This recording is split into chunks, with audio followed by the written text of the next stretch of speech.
السلام عليكم ورحمة الله وبركاته. مباراة الأهلي النهاردة وبيراميدز إن شاء الله هتكون مباراة صعبة على الفريقين.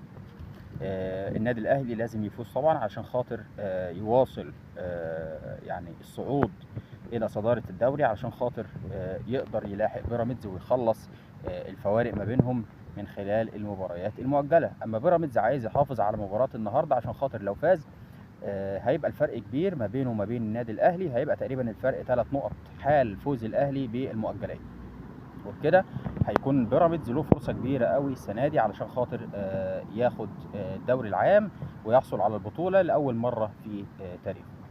طيب، قصه مصطفى شوبير.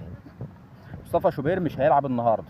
طيب السؤال، هل في علاقه ما بين عدم لعبه النهارده وما بين اللي حصل لوالده امبارح بعد ما شركه المتحده المسؤوله عن قناه اون تايم سبورت اللي كان بيقدم فيها برنامجه، هل في علاقه ما بين ان تم الاستغناء عن احمد شوبير وعدم لعب مصطفى شوبير النهارده؟ لا.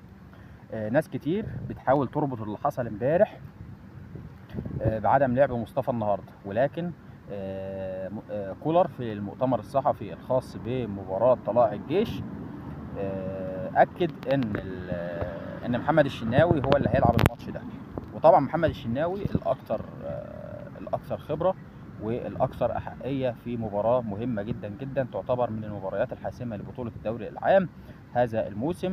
مصطفى شوبير حارس كبير جدا جدا من الحارسين اللي هم هيكونوا مستقبل النادي الاهلي، لكن بنأكد ان مفيش اي علاقه ما بين اللي حصل امبارح وما بين عدم لعبه المباراه النهارده.